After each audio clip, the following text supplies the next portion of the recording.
Hello and welcome to the Post-COVID Recovery Guide. I'm Dobbin-Mohammed, nurse practitioner, medical director, and long hauler. Let's get started. Module 1 is going to cover what is post-COVID. So lesson 1 being defining post-COVID. So if you already have a thorough understanding of what post-COVID is, please feel free to skip ahead to a module or a lesson that's more appropriate to you. If you want to perhaps learn some new things about post-COVID or you're new to it, come on and join me for lesson 1. Let's get started. Post-COVID is defined by nation, typically. It does go by different terms throughout the world. Some official terms are post-COVID-19 condition, post-COVID condition, post-acute sequelae of SARS-CoV-2 or PASC. A lot of us call it long COVID, long haul COVID. It goes by many official and unofficial terms. Essentially what it is long-term symptoms or the appearance of new symptoms following a COVID-19 infection. So also depending on nation, there is some variance in the defining timeline for what qualifies for post-COVID. Most nations do define it at that 12-week or 3-month mark after either the initial infection or the first date of positivity or the first date of symptoms. So we would consider that day 1 of your infection, whatever comes first.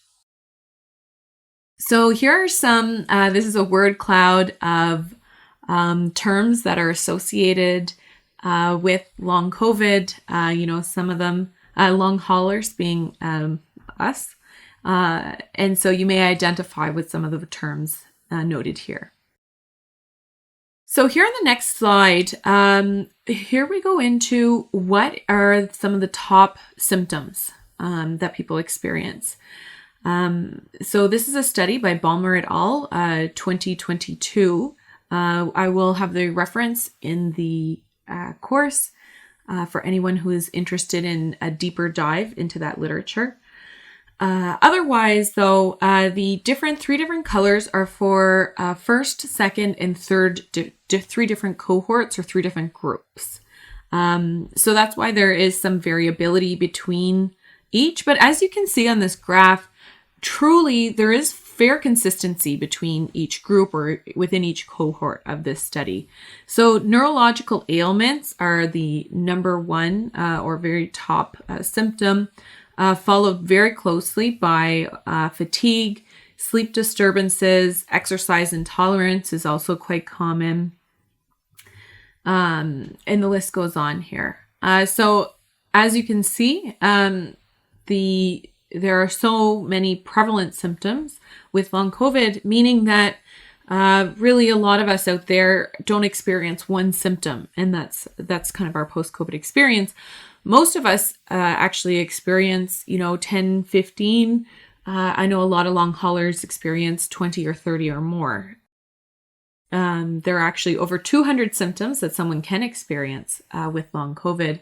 And it can be fairly debilitating. Okay, thanks. That's it for lesson 1. Thanks for joining me. I'll see you over on lesson 2.